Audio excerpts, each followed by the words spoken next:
వెళ్దాము. మన మూల పత్రిక తీయండి. రోమియోలు రాసిన పత్రిక 14వ అధ్యాయము 8వ మాట. 14వ అధ్యాయము 8వ మాట.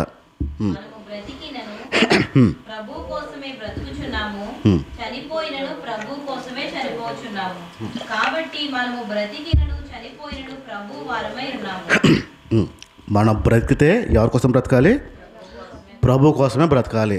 చావాల్సి వస్తే ప్రభు కోసమే చనిపోవాలి.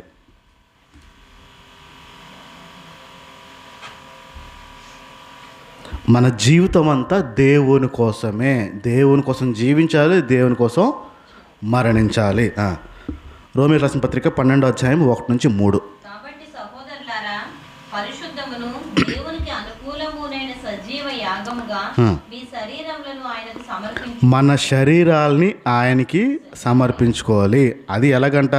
మనకు అనుకూలం కాదు, మనకి నచ్చినట్టే కాదు, ఆయనకి నచ్చినట్టుగా సజీవ యాగంగా చెప్పుకోవాలి. మిమ్మల్ని బతిమాలు కొనుచున్నాను, ఇట్టి సేవ మీకు యుక్తమైనది. మీరు ఈ లోక మర్యాదను అనుసరింపక ఉత్తమమును అనుకూలమును సంపూర్ణమునైన దేవుని చిత్తమేదో పరీక్షించి తెలుసుకున్నట్లు మీ మనస్సు మారి నూతన మగుట వలన రూపాంతరం పొందుడు. మనము పరీక్షించుకుని దేవునికి మన జీవితాలని చెప్పుకోవాలి. మనం పరీక్షలకి వెళ్తున్నాము. 31వ పరీక్ష ఈరోజు మనము నేర్చుకోబోతున్నాము. పోయిన వారం నుంచి మనం నేర్చుకుంటున్నాము. తీయండి సామెతల గ్రంథము 6వ అధ్యాయము. సామెతల గ్రంథము 6వ అధ్యాయము 6 నుంచి 10. సోమరి చీమల దగ్గరికి వెళ్ళండి, వాటి జీవితాలని చూడండి, జ్ఞానం తెచ్చుకోవాలి.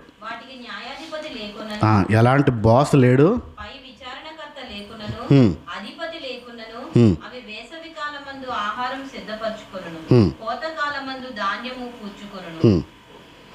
ఇక్కడ చేమల దగ్గరికి వెళ్ళి టైంని, సమయాన్ని ఎలా వాడుకుంటాయో వాటికి ఒక జ్ఞానం ఉందంట. ఆ జ్ఞానం ఆట దగ్గరికి వెళ్ళి నేర్చుకోమంటున్నాడు. చిన్న చిన్న చేమల దగ్గరికి వెళ్ళి మనుషుల్ని నేర్చుకోమంటున్నాడు.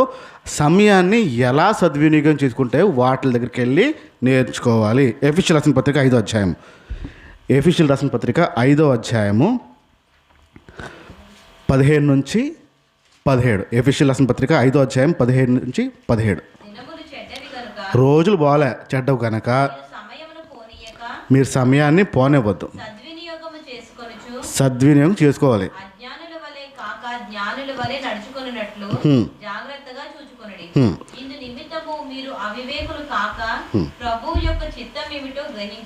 రైట్. ఇక్కడ ప్రభు చిత్తము కనిపెట్టాలంటున్నాడు. సమయాన్ని పోనివ్వద్దు అంటున్నాడు. సమయము విలువైంది కనుక ఆ సమయాన్ని పోనివ్వద్దు. అజ్ఞానులు పోనిచ్చుకుంటారు. మనకి ఇవ్వబడిన సమయము ఎలా వాడుతున్నాము, దేనికోసం వాడుతున్నాము అనే విషయము మనం నేర్చుకున్నాము. పోయిన వారాల్లో మనం నేర్చుకున్నాము 24 గంటల్లో ప్రార్థనకి ఎంత సమయం కేటాయిస్తున్నాము అనే విషయాలు మనం నేర్చుకున్నాం. సమయాన్ని పోనివ్వద్దన్నాడు కాబట్టి 24 గంటల్లో ప్రార్థనకి ఎంత సమయం కేటాయిస్తున్నాం. ఒకవేళ ప్రార్థన చేస్తుంటే ఆ ప్రార్థన విలువైందా కాదా, ఎలాంటి ప్రార్థన, నీ సొంత అవసరతలా దేవుని పనులు చేసేలా విలువైన ప్రార్థన చేస్తున్నామా లేదా అని. రెండోదిగా మేము నేర్చుకున్నాము 24 గంటల టైంలో దేవుని జ్ఞానం నాకు కావాలి, దేవుని జ్ఞానం నేను సంపాదించుకోవాలి అనే ప్రయత్నము 24 గంటల్లో ఎంత కేటాయిస్తాం.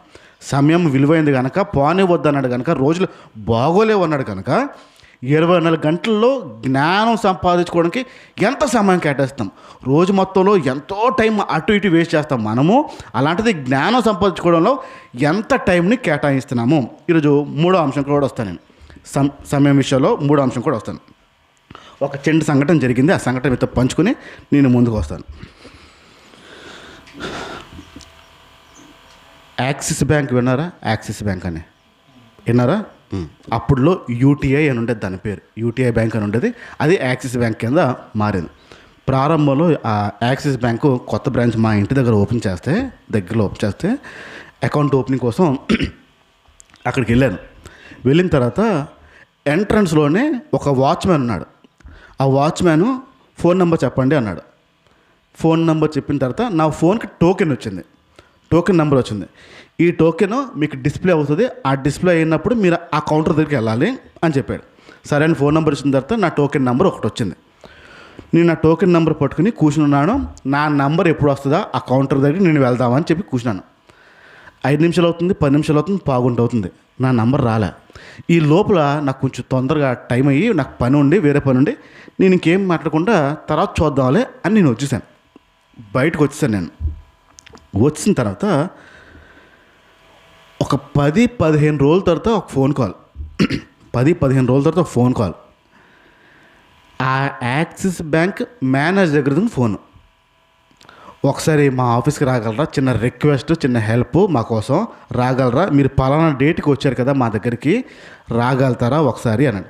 ఇప్పుడు అవుదండి, నాకు దేనికి రావాలి ఏంటంటే చిన్న పనులు సార్ చెప్తాను, మీకు క్యాబ్ పంపిస్తాం, కార్ పంపిస్తాం ఇంటికి అన్నాడు.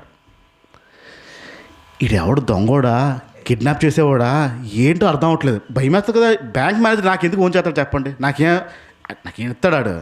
ఇప్పుడు మనం చెయ్యాలి కదా, నాకు లోన్ ఇవ్వండి మనం చేయలేదు.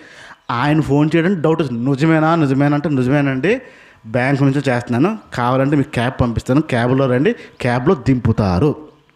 ఏంటి ఆఫర్, నాకు కంగారు వచ్చిందండి.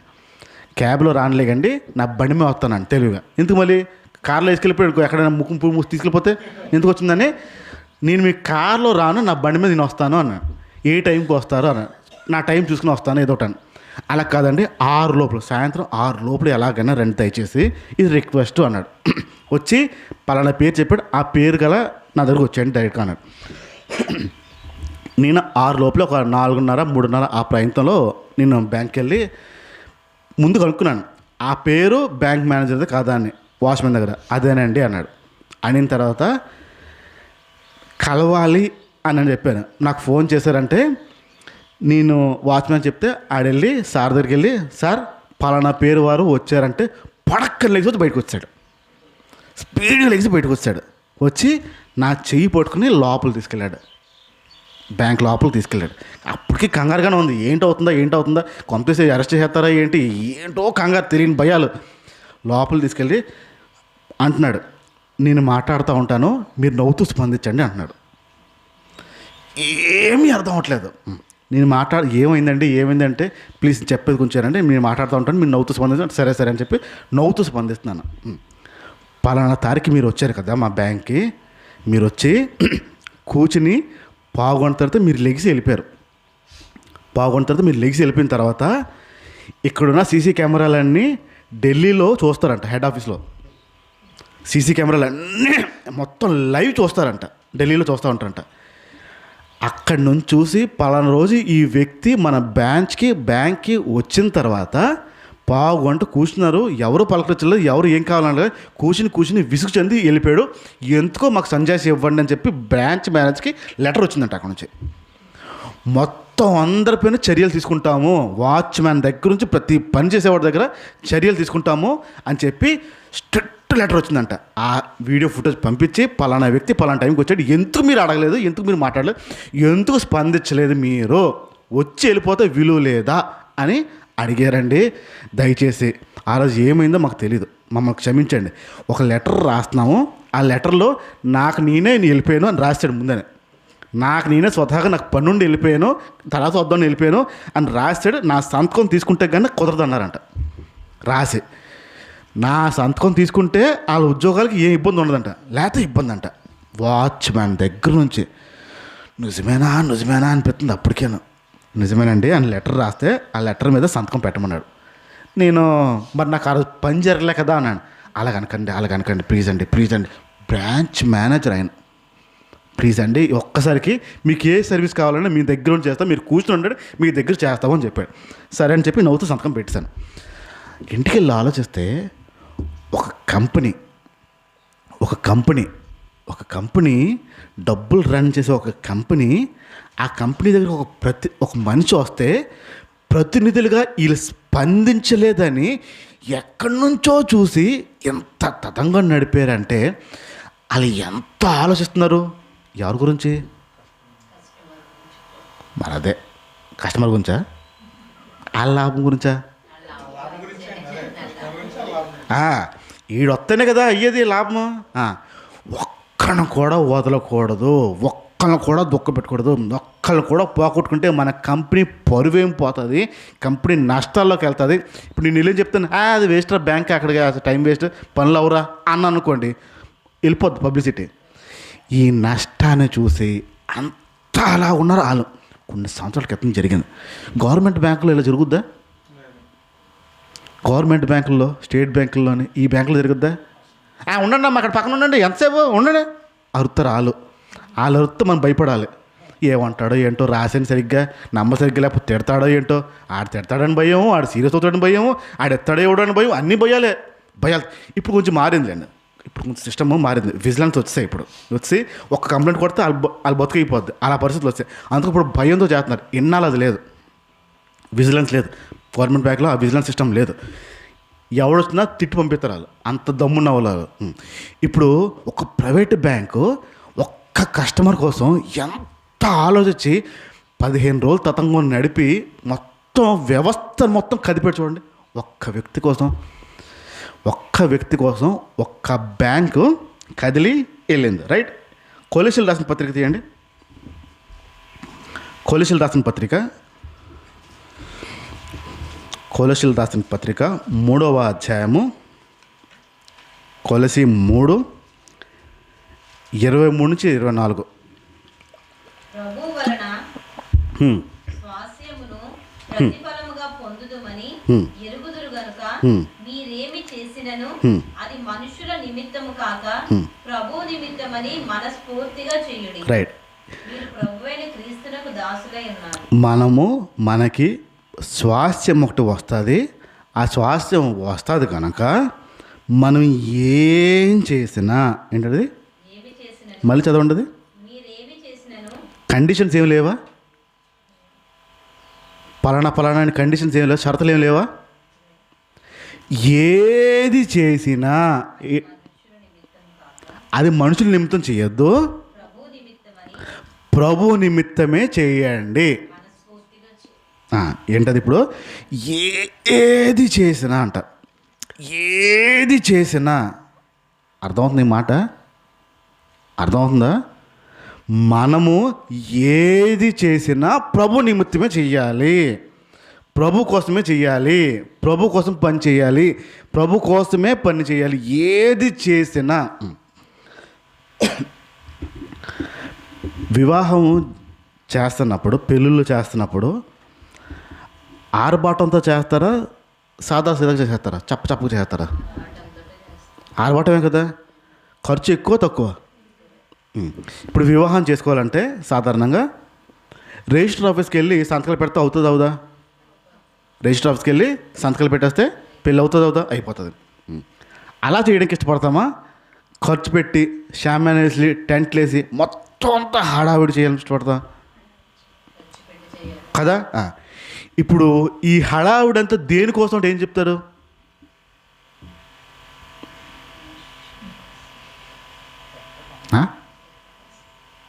ఈ హడావుడంతా దేనికోసం అంటే ఏం చెప్తారు?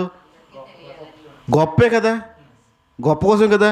ఆడరా పెళ్లి చేసాడు రా, ఎన్ని వెరైటీలు రా అని చెప్తే అవునవును మా పెళ్ళిలో అని ఒక లోపల గొప్ప కోసం గొప్ప, అలా పెట్టారు, ఇలా పెట్టారు. వెళ్తున్నప్పుడు ఖాళీ చేతులు పంపించలేదు, డబ్బాలు పెట్టాడు, డబ్బాలు ఇచ్చి పంపించాడు అందరికీ. ఏం చేశాడు రా పెళ్ళి అంటే. ఇప్పుడు ఏది చేసినా ఎవరి కోసం చేయాలంట? ఏది చేసినా ప్రభు నిమిత్తం చేయాలంట. ఇప్పుడు మనుషులు వచ్చారా లేదా? మనం వచ్చామా లేదా మనం చేసే పనిలో?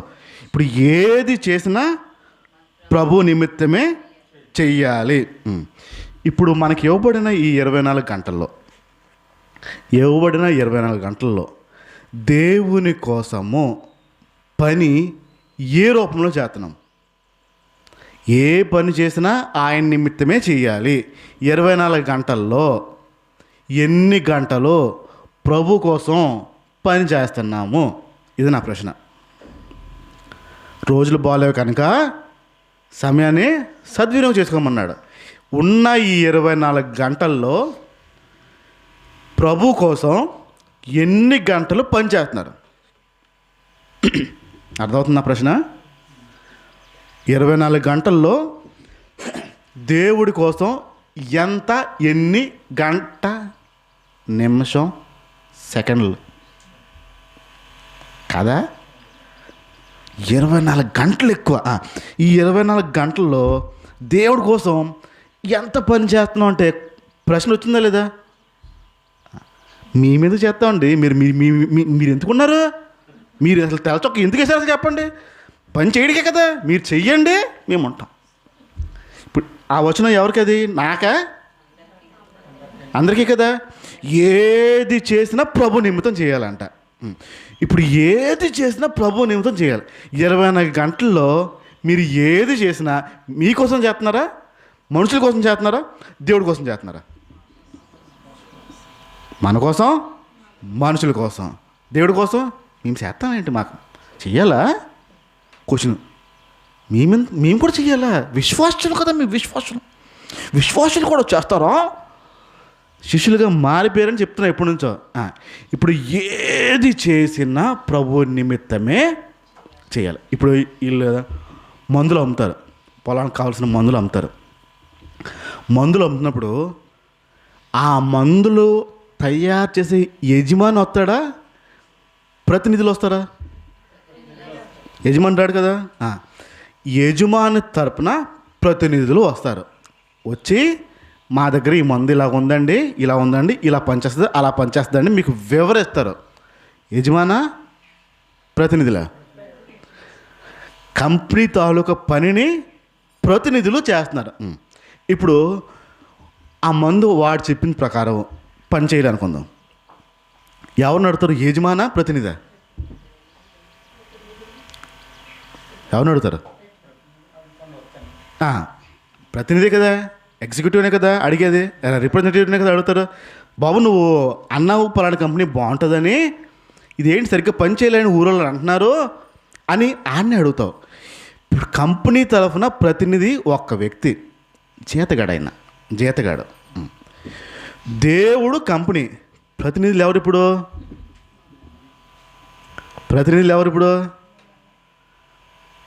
ఒప్పుకోరా? కనీసం ఎంత వివరణ ఇచ్చినా ఒప్పుకోరా? బాగుంటే ఇది గురించి మాట్లాడుతున్నా. ఇప్పుడు ఎవరు ప్రతినిధులు? గట్టి చెప్పండి.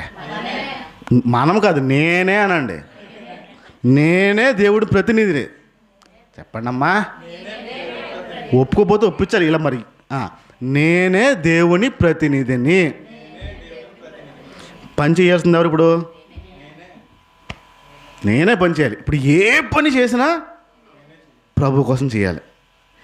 నా పని అది. ఎవడో రాడు. నేను ప్రభు ప్రతినిధిగా నేను ఆ పని చెయ్యాలి. ప్రతి దాంట్లో ప్రభువుని ఎలా చెప్తాం? ఇప్పుడు దేవుని కోసం పని చేయాలి అని అన్నాను అనుకోడు. సాధారణంగా దేవుని కోసం పని చేయాలి అని అంటే ఏం చేస్తాం? సాధారణ మనం ఏం చేయొచ్చు చెప్పండి. ఇది ఒకటి వచ్చు, వాక్యాన్ని ప్రకటించవచ్చు. ఇంకా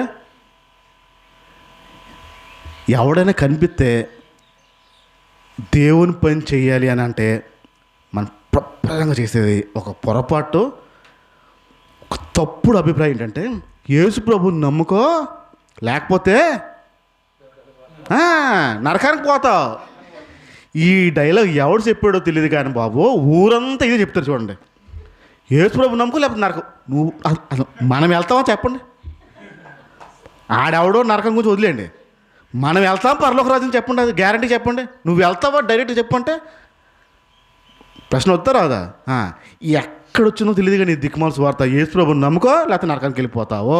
మన బతుకులకి ఒక గ్యారంటీ లేదు ఎక్కడికి వెళ్తావు. ఆడెవడో వెళ్తాడు, మనకి మళ్ళీ ప్రవచనాలు మనకి. ఇది కాదు చెప్పాల్సింది, ఇది కాదు దేవుడు ఆశించింది. 7 అంశాలు ఉన్నాయి. దేవుని పని ఎలా చేయాలో, దేవుని పనిని ఎలా చేయాలో, ఒక ప్రతినిధిగా ఎలా పని చేయాలో ఒక 7 అంశాలు చెప్తాను. ఆ 7 అంశాల ప్రకారం లైన్కి వెళ్ళడానికి ప్రయత్నించండి. ఇప్పుడు ఒకవేళ ఇది ముఖం చూసుకునే అద్దం అనుకుందాం. మనం ముఖాలు చూసుకునే అద్దము అనుకుందాం. ఈ అద్దాన్ని ఇలా పట్టుకుని సూర్యుడి వైపు నుంచి చూపించి అనుకుందాం. ఏమవుతుంది? కాంతి పైనుంచి వచ్చి దీనికి తగిలి మరలా ముందుకు వెళ్తుంది. అది రిఫ్లెక్ట్ అవుతుంది, దూరం వెళ్తుంది, ఎక్కడికో వెళ్తుంది. ఎందుకే కాంతి దీంట్లోదా పైదా? కాంతి ఎక్కడిది? పైనుంచి వచ్చింది కాంతి. ఎక్కడికి వచ్చింది? అద్దం దగ్గరికి వచ్చింది. అద్దం నుంచి ఎక్కడికి వెళ్ళింది? మరలా బయటికి వెళ్తుంది. పైన ఉన్నది ప్రభు, అద్దము మనము. ఇప్పుడు కాంతి పైనుంచి వస్తుంది, మన దగ్గరికి వస్తుంది, వెళ్తుందా? వెళ్ళిపోతుందా? వెళ్ళిపోతుందా? ఎంత వస్తుందో అంత వెళ్తుందా? కొంత వెళ్తుందా? ఎంత వస్తుందో అన్నిసార్లు వెళ్తుందా? అప్పుడప్పుడు వెళ్తుందా? అప్పుడప్పుడు వెళ్తుంది. అప్పుడప్పుడు. అది సంపూర్ణంగా వెళ్తుందా? అది సంపూర్ణంగా వెళ్తుంది. రావడం వస్తుందంటే సమస్య అర్థంలో ఉంది. సమస్య ఎక్కడుంది? పైనుంచి బాగానే వస్తుంది, కానీ వచ్చేది ఎక్కడో తేడా వస్తుంది. మన దగ్గరే ప్రాబ్లం వస్తుంది. మనం చేసే పనుల్లో మనం సాధారణంగా దేవుని కోసం పని అని అనగానే మనం చేసే పని ఏంటంటే ప్రార్థన చేస్తాం నీకోసం. ఇది ఒక డైలాగు. నీకోసం ప్రార్థన చేస్తాము, లేదా ఇందాక చెప్పినట్టు ఎట్లున్నాము లేకపోతే నరకం వెళ్ళిపోతావు, ఈ భయం పడ్డాం. ఇది కాదు. ఒక 7 అంశాలు చెప్తాను. మన నుంచి బయటికి వెళ్ళాల్సిన 7 అంశాలు. పైనుంచి అది వస్తుంది, కానీ మన నుంచి అది తిరిగి వెళ్ళట్లే, అది వెళ్ళాల్సింది చెప్తాను. మొట్టమొదటిగా మొదటి యోహాను పత్రిక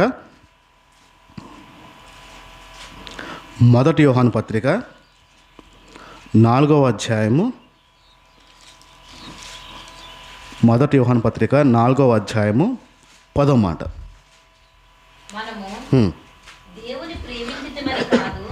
మనం దేవుని ప్రేమించామని కాదంట, దేవుడే మనల్ని ప్రేమించాడు.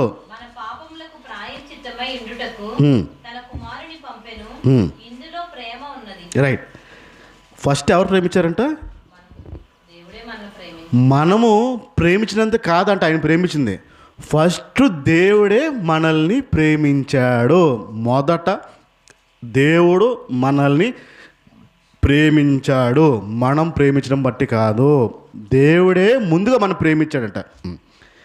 ఏం చూసి ప్రేమించుంటాడు? దేని చూసి ప్రేమించుంటాడు? పైనుంచి వస్తున్న వెలుగు ప్రేమ. ఏంటది? నా వైపు చూడండి. పైనుంచి వస్తున్న వెలుగు ప్రేమ. ముందుగా ఈ అద్దంలో బయటికి రావాల్సింది అక్కడి నుంచి వస్తున్న ప్రేమ ఈ అద్దమైన మనల్ని తగిలి ఇక్కడి నుంచి ప్రజలకి తెలియాలి యేసు ప్రభు ఇలా ప్రేమిస్తాడు అని. ఫస్ట్ చేయాల్సిన పని, ఫస్ట్ తెలియపరచాల్సిన పని, ఫస్ట్ ప్రతినిధులుగా మనం చేయాల్సిన పని ప్రభు ప్రేమని తెలియపరచడం. ప్రభు ప్రేమని తెలియపరచడం. మనం ఏం చేస్తామంటే భయాన్ని తెలియపరుస్తాం. చెయ్యకపోతే అలాగైపోతావు. ఇది కాదు ప్రభు కోరుతున్నది. ప్రారంభంలో వస్తున్న వెలుగు ఆయన ప్రేమ. మన నుండి వెళ్ళాల్సిన వెలుగు ఆయన ప్రేమ. ఆయన ప్రేమ మనలోంచి ప్రజలకి ప్రతినిధులుగా మనం చూపించాలి. రెండో చెప్తున్నాను, త్వరగా చెప్తాను. మొదటి పేతురు పత్రిక 5వ అధ్యాయం. మొదటి పేతురు పత్రిక 5వ అధ్యాయము 7వ మాట. ఆయన మిమ్మును గూర్చి చింతించుచున్నాడు గనుక మీ చింత యావత్తు ఆయన మీద వెయ్యుడి, నిబ్బరమైన బుద్ధి గలవారై మెలకువగా ఉండుడి. చాలు. ఆయన మీ గురించి చింతిస్తున్నాడు. ఈ పదం గుర్తుపెట్టుకోండి. ఆయన మన గురించి చింతిస్తున్నాడు. ఈ ప్రపంచం మొత్తంలో చింత లేనివాడు ఎవడు లేడు. ఈ ప్రపంచం మొత్తంలో చింత లేనివాడు ఎవడు లేడు. మనం మాట్లాడుకుంటే ఎప్పుడున్నాం ఎదురు ఎవరాలు? చింత లేని వాళ్ళు ఎదురు ఎవరు? చిన్నపిల్లలు, పిచ్చోడు. పిచ్చోడికి చింత ఉండదు, చిన్నపిల్లకి చింత ఉండదు. ఇంక మిగతా అందరికీ చింతలు చాలా ఉంటాయి. ప్రస్తుతం ఉన్న కాలంలో చింతలు పెరుగుతున్నాయి. ఇప్పుడు ఇక్కడ మాట్లాడుతూ మరొక చదువు మాట. ఆయన మన గురించి. ఇక్కడ ఆలోచించండి, దేవుడు మనుషుల గురించి చింత పడుతున్నాడు అంట. చింత. ఇప్పుడు చింత అంతా ఆయన మీద వేయమంటున్నాడు. ఇప్పుడు ప్రతినిధిగా ఉంటున్న మనము, ఆయన ప్రతినిధిగా ఉంటున్న మనము, ఏ వ్యక్తి అయితే మన దగ్గరికి వస్తాడో చింత లేనివాడిగా మారాలి.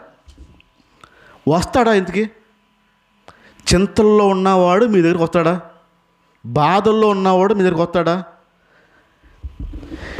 ఇక్కడి నుంచి వెలుగు, ఈ అద్దం నుంచి ఆ వెలుగు ఒకవేళ వస్తే ఖచ్చితంగా వస్తాడు. రావట్లంటే సమస్య ఎక్కడుంది? మనం చేయాల్సింది యేసు ప్రభు ప్రతినిధిగా యేసుని నమ్ముకుంటే నీ చింతలు పోతాయి, ఆయన నీ గురించి చింతిస్తున్నాడు అనేది మన నుంచి వెళ్ళాలి, మన ప్రవర్తన నుంచి వెళ్ళాలి.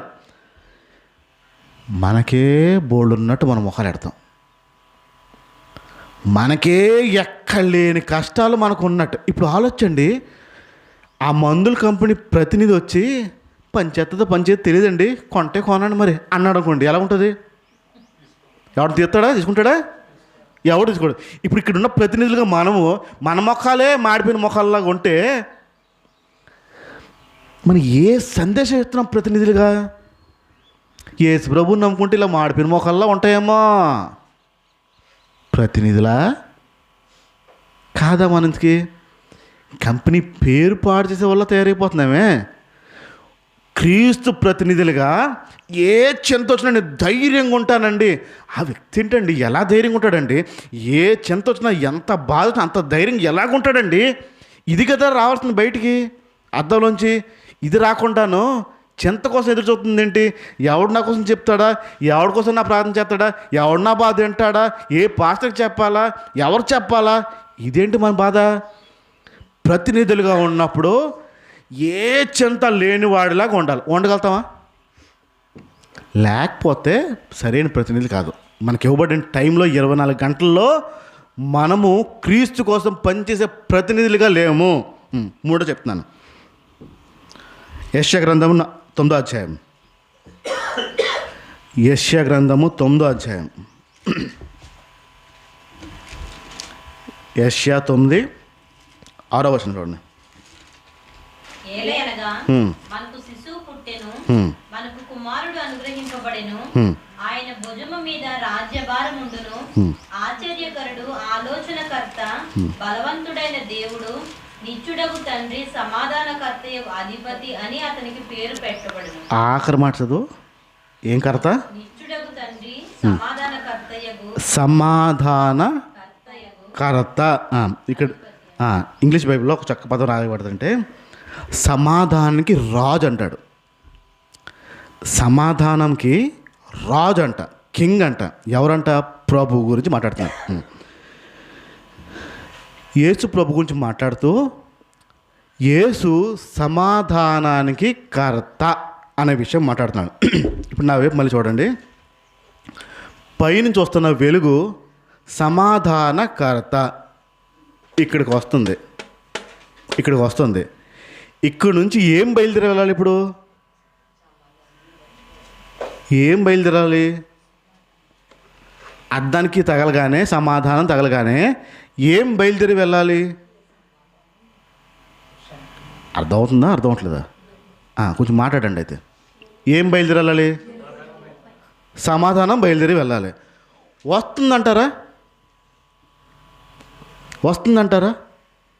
సమాధానంగా నెమ్మది లేకుండా ఉండడం, గలిబిల్లుతో ఉండడం, అయోమయంతో ఉండడం, టెన్షన్స్తో ఉండడం, దుఃఖాలతో ఉండడం, బాధలతో ఉండడం, కన్ఫ్యూజన్స్తో ఉండడం, ఇవన్నీ లోపల ఉన్నాయా లేవా? ఉన్నాయి. పైనుంచేమో సమాధానం అనే వెలుగు పైకి వచ్చి కొడుతుంది. ఇక్కడి నుంచి ప్రజలకు ఏం కొడుతుంది? సమాధానం లేని తనం కొడుతుంది, అయోమయం కొడుతుంది, టెన్షన్స్ కొడతాయి. క్రీస్తుకి ప్రతినిధులుగా ఉంటున్నాం మనము. ప్రజలకి ఏం చూపిస్తున్నావు? ఏ సంకేతం ఇస్తున్నావు? ఎలాంటి సంకేతం ఇస్తున్నావు? ఆ సమాధానము అనే సంకేతం బయటికి వెళ్తుందా? ఒక 4 నుంచి 5 ఏళ్ళ పిల్లలు అనుకుందాం. 4 నుంచి 5 ఏళ్ళ పిల్లల లోపల 5 ఏళ్ళు, 1 నుంచి 5 అనుకుందాం. ఆ పిల్ల తల్లో తండ్రో చనిపోయాడు అనుకుందాం. ఎంతసేపు ఎడుతారు అనుకుంటున్నారు పిల్లలు? 5 ఏళ్ళ లోపల పిల్లలు కన్న తల్లి తండ్రి చనిపోతే ఎంతసేపు ఏడుతారు అనుకుంటున్నారు? చూసారు ఎప్పుడైనా? వాళ్ళందరూ ఏడుతున్నారు కాబట్టి ఎందుకు ఏడుతున్నారని ఒక 5 నిమిషాలు 10 నిమిషాలు ఏడుస్తారు. తర్వాత ఏం చేస్తారు? రా రైలు బండి అట్ట ఆడదాం అని చెప్పి ఫ్రెండ్స్ని పోగేసి అక్కడ శవం ఉంటే రైలు బండి అట్ట ఆడతారు పిల్లలు వెళ్ళి. కంటలే ఏమైందంటే నిద్రపోయిందంటే నిద్రపోయిందా చక్కగా ఆడుకుందా అని చెప్పి ఫ్రెండ్స్ని పోగేసి ఆడుకుంటారు. ఇప్పుడు వాళ్ళ మొక్కల్లో సమాధానం లేనిదని చూస్తామా? పిల్లల మొక్కలు ఎప్పుడైనా కనిపిస్తుంది? అది అస్సలు కనపడదండి. మన మొక్కల్లో ఏంటి అలాగున్నావు, ఇంట్లో గొడవ అయింది, అలాగున్నావు మా అత్తగారు ఏదో అన్నారు, అలాగున్నావు మా మాయ ఏదో అన్నాడు, అలాగున్నావు మా ఆయన ఏదో అన్నాడు. లోపల ఎన్ని ఉంటాయో అక్కడి నుంచి వస్తుంది ఏంటికి? ఆయన సమాధానకర్త రాజు ఆ వెలుగు ప్రతినిధులుగా మనకిస్తున్నాడు. మనం ఏంటి ఇస్తున్నాం అక్కడ? ఎందుకు తేడాగా ఉంది? మాట్లాడకపోతేనే బెటర్. ఎవరిని? ప్రతినిధులతో. మొహం ఎందుకు ఒకలా పెట్టుంది, తర్వాత మాట్లాడదాం. ప్రతినిధులుగా ఉంటున్నాం మనము. ఏంటి బయటికి ఇస్తున్నాము? ఇంకా ముందుకు వెళ్తాను నేను, టైం అవుతుంది, తొందరగా వెళ్ళిపోతాం. మార్క్స్ వార్త వద్దాం 1వ అధ్యాయం. మార్క్స్ వార్త 1వ అధ్యాయము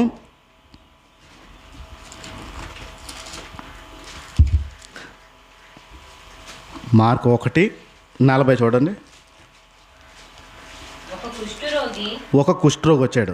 ఆయన యొద్దకు వచ్చి ఆయన ఎదుట మోకాళ్ళుని నీకు ఇష్టమైతే నన్ను శుద్ధునిగా చెయ్యగలవని ఆయనతో చెప్పి. ఒక కుష్ఠరోగి వచ్చాడు యేసు ప్రభు దగ్గరికి వచ్చి, నీకు ఇష్టమైతే నీ చిత్తమైతే నన్ను బాగు చేయవా అని అడిగాడు. ఆయనను వేడుకొనగా ఆయన కనికరపడి చెయ్యి చాపి వానిని ముట్టి నాకు ఇష్టమే నీవు శుద్ధుడవు కమ్మని వానితో చెప్పాడు. రైట్. ఇక్కడ నా వైపు చూసేయండి. ఒక కుష్ఠరోగి వచ్చాడు యేసు ప్రభు దగ్గరికి వచ్చాడు. ఆ కుష్ఠరోగి యేసు ప్రభు దగ్గరికి ధైర్యం చేసి వచ్చాడని చెప్తాను నేను.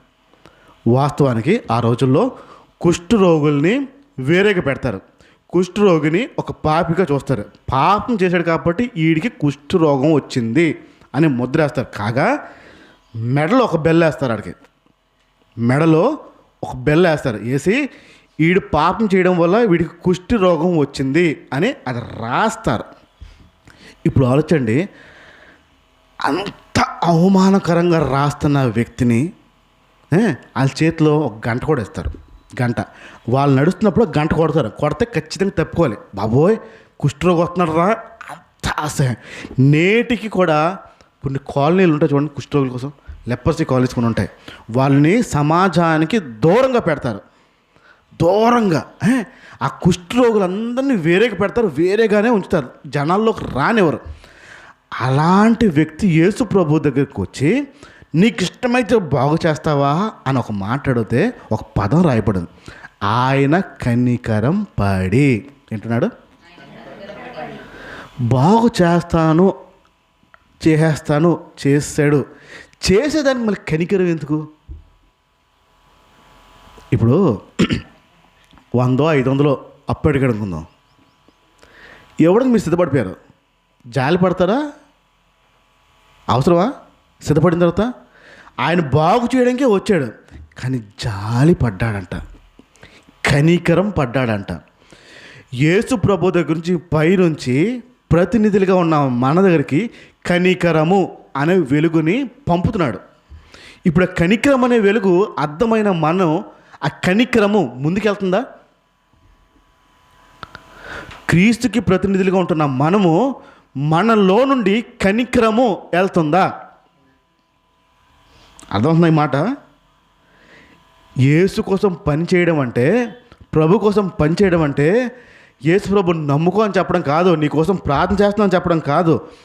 యేసు ప్రభుని నమ్ముకో అని చెప్పేసి నోటి మాటతో కాదు, మనలో నుండి కనికరం బయటికి వెళ్ళాలి. క్రీస్తుకి ప్రతినిధులుగా ఉంటున్న మనము కనికరము బయటికి వెళ్ళాలి. అద్దంలా ఉంటున్న మనము మన నుండి వెళ్ళాల్సింది కనికరము. 3-4 అయ్యాయి.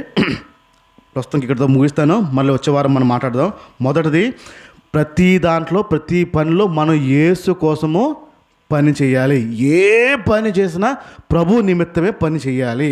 ఆ పని ఎలాగుండాలంటే ఆయన ప్రేమ ఇతరులు చూడాలి. ప్రతినిధులుగా ఉంటున్న మనము ఆ ప్రేమని ఇతరులు ఖచ్చితంగా చూడాలి. రెండోది, ఆయన మన కోసం చింతిస్తున్నాడు. దేవుడే చింతిస్తున్నాడు. ఆ చింత ఇక్కడికి వచ్చి ఏ వ్యక్తులైతే చింతలో ఉన్నారో ఆ వారు మన దగ్గరికి వచ్చేలాగా ఉండాలి. ఆ ప్రతినిధులుగా మనము అది చూపించాలి. మూడోది, ఆయన సమాధానకి కర్త, రాజు. మన దగ్గరికి ఆయన సమాధానం వస్తున్నప్పుడు ప్రజలు మనల నుండి చూడాల్సింది. ప్రతినిధులుగా ఉంటున్న మనము ఆ సమాధానాన్ని ప్రభు పక్షాన ప్రజలకి ఇచ్చేవారిలాగా ఉండాలి. నాలుగోది, ఆయన కనికరము. ప్రతినిధిగా ఉంటున్న మనము ఆయన కనికరాన్ని చూపించేవారిలాగా మనం ఉండాలి. యేసు ప్రభు గురించి చెప్పడము, యేసు ప్రభు గురించి చూపించడము, ఈ రెండిట్లో తేడా ఉంది. యేసు ప్రభు గురించి చెప్పడం వచ్చింది కానీ చూపించడము రాలేదు ఇంకా మనకి. ఆయన ప్రతినిధులుగా ఉంటున్న మనము క్రీస్తుని చూపించేవారిలాగా మనము ఉండి తీరాలి. కళ్ళు మూసుకుందాం, ప్రార్థన చేద్దాం.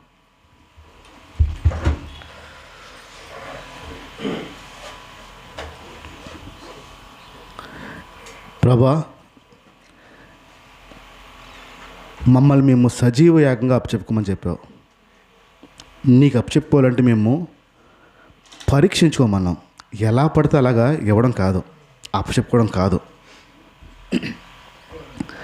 మేము మీకు అప్పచెప్పుకోవాలంటే మా జీవితాలని పరీక్షించుకోవాలి. ఇదిగో సమయం గురించి నువ్వు మాట్లాడుతున్నావు, అది అమూల్యమైనదే. ఆ సమయం మేము ఎలా వాడుతున్నామో మాకు తెలుసు, దేనికోసం వాడుతున్నామో మాకు తెలుసు, ఎంత వృధా చేస్తున్నామో మాకు తెలుసు. మీకోసం మేము ఆ సమయాన్ని కేటాయించలేకపోతున్నాం. 24 గంటల టైంలో మేము నీ కోసం కేటాయించేది చాలా తక్కువే ఉంటుంది. దినములు చెడ్డవని చెప్తున్నాం, అజ్ఞానులాగా ఉండొద్దని చెప్తున్నాం. అయినా సరే ఆ 24 గంటల్లో మా సమయం నీ కోసం ఇవ్వలేని పరిస్థితిలోనే ఉంటుంది. క్షమించమని అడుగుతున్నాం ప్రభా. తండ్రి, క్రీస్తుకి ప్రతినిధుల్లా మేము ఉండాలి, మీకు ప్రతినిధులుగా మేము ఉండాలి. మీరు స్వయంగా ప్రజల్లో రారు, మా ద్వారా పని చేయాలని ఆశపడుతున్నారు. మేము ఏ పని చేసినా నీ గురించి చేయాలంటున్నాం. ఇప్పుడు మేము ఏ పని చేసినా మీ గురించి చేయాలంటే మీ గురించి చెప్పడం వచ్చింది కానీ మీ గురించి చూపించడం మాకు ఇంకా రాలేదు. ఇదిగో ఆ ప్రతినిధులుగా ఉంటున్న మేము నీ ప్రేమని మా ద్వారా ప్రజలకి చూపించాలి. యేసు ప్రభు ప్రేమ ఇలా ఉంటుందా అనే ఒక ప్రతినిధులుగా మేము చూపించి ఉండాల్సింది. మాలో నుండి అది రావట్లేదు, ఆ వెలుగు ఇంకా రావట్లే. మీరు చింతిస్తున్నారు అనే ఒక భావం మాకు ఉంది. ఈరోజు మేమే చాలా చింతల్లో ఉంటాం, మేమే దుఃఖాల్లో ఉంటాం, మేమే బాధల్లో ఉంటాం. మమ్మల్ని చూసి ఏ వ్యక్తి కూడా వీరి దగ్గరికి వచ్చి ధైర్యంగా ఉందాం, వీరి దగ్గరికి వచ్చి సంతోషంగా ఉందాం అని ఏ వ్యక్తులు ఉండరు. మాలో ఇంకా చింత ఉంది కనుక మీ వెలుగు పైనుంచి వస్తుంది, మా దగ్గరికి వస్తుంది.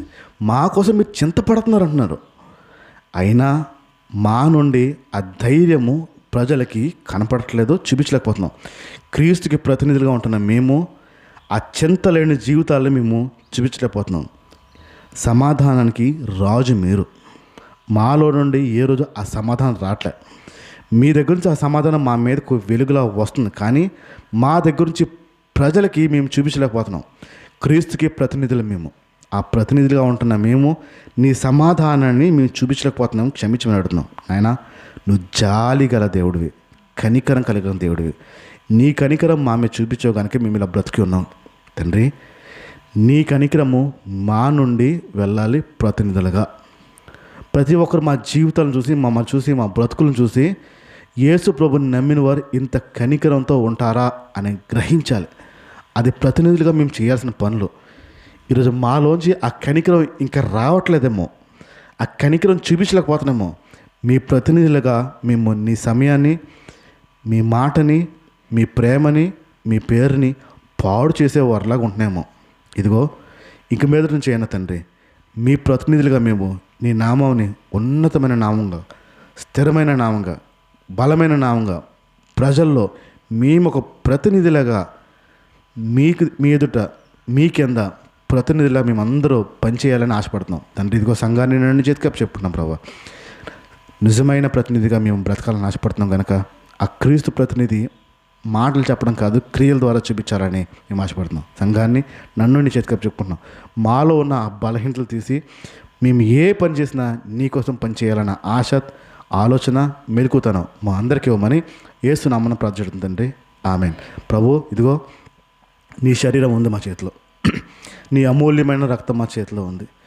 మీరు ఈ భూమి మీద బ్రతికినంత కాలము తండ్రి కోసమే పనిచేశారు, తండ్రి కోసమే బ్రతికారు. తండ్రికి ప్రతినిధిగా మీరు బ్రతికి ప్రజలకి చూపించారు. ఇదిగో అలాంటి రక్తము, అలాంటి శరీరం మా దగ్గర ఉంది. మీరు మాతో చేసిన నిబంధన రక్తం ఇది, మా కోసం చేసిన త్యాగం ఇది. ఈ త్యాగానికి ఒక విలువ ఉండాలంటే మేము నమ్మి తీసుకోవాలి. మమ్మల్ని నిత్య జీవంకు